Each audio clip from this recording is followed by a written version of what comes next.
Hello, Andy Graham of hoboontheroad.com. I'm in Bangkok, Thailand, real close to Khao San Road.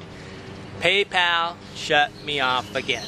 I had a really enjoyable conversation with a woman from PayPal today. There is a way on the Resolution Center. I got on there, they asked me my birthday and my social security number. Instantly said it didn't accept it, even though I triple checked to make sure I got the information right.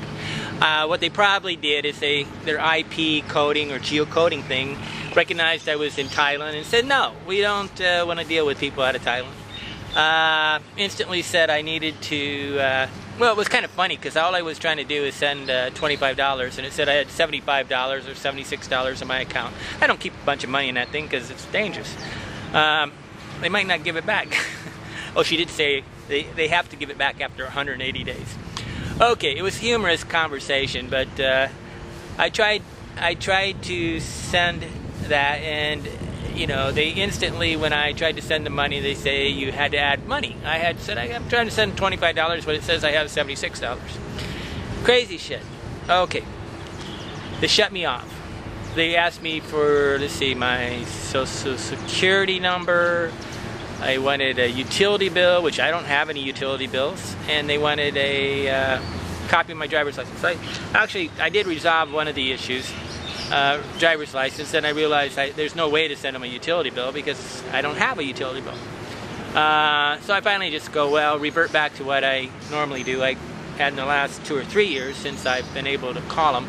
I called up, I answered a bunch of questions, and realized that they were just going to keep trying to get me off the phone by giving me voice recorded answers, and I finally just played stupid and said no, that's not resolving, no, and they switched me off to finally a phone call. I had to game the system really to get it to the point where I could actually get to people, but you can get to somebody on there, and the last 3 or 4 times I've done this, I've got pretty nice people that have resolved the issue without having to make me do all the things that they said. And that's the strange part, is even though the Resolution Center gave me this list of things I was supposed to do.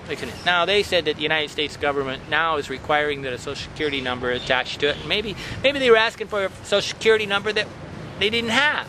I don't know. I mean, I don't sit around and think about it.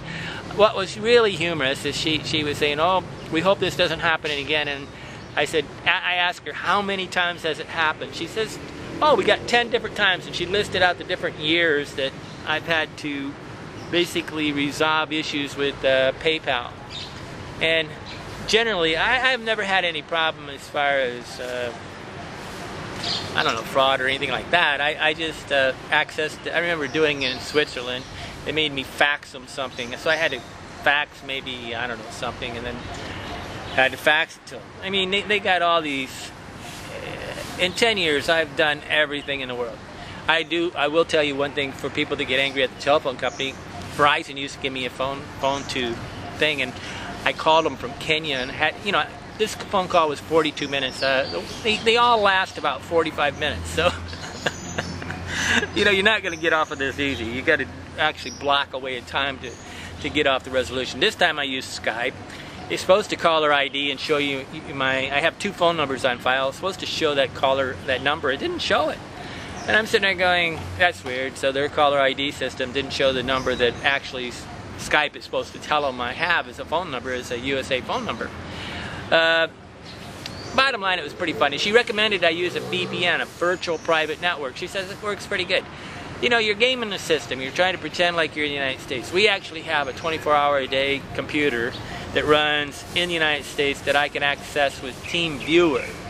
And then it's actually can't recognize that it's a relay. A virtual private network could recognize that it's a thing, and I would say changing proxy where you change your IP address is definitely dangerous to get on PayPal. They make, you know, if you had, say you was selling stuff on Amazon.com or eBay and you had $500 in there, they might keep or $5,000, they might keep it for 180 days. She said that, we'll give it back to you after 180 days. I said, well, I don't use this for emergency money, and I'm not going to ever have more than about $300 in the account or $500. I think it automatically withdraws from PayPal to my Skype account, which is kind of humorous because it does that pretty good. But I try to not give my social security number. I try not to give my debit card or credit card, all this kind of stuff to any company, and I actually try to indirectly pay through PayPal. Oh, what a headache. Everything goes on and on and on. They told me to add funds, and so I added $50 to my PayPal account. Still can't send money. All I was trying to do is test a friend of mine's email address out to see whether I could actually send him money and if it would work. Well, she says, well, have him invoice me. I said, the guys, you know, this is not that easy. Sometimes they speak different languages, and setting up different things is a problem.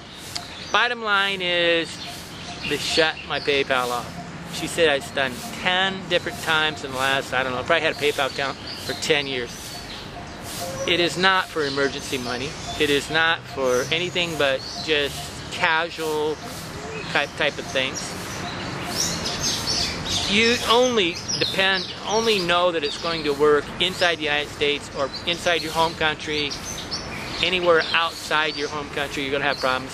She said you could add it to some kind of travel thing. I said, I think I did that the last 2 times I did it. You know, they probably make it so you can travel for 3 months, then you got to be home again. She said she's going to up it to the techie thing and try to get it so that they can make it so I can use it.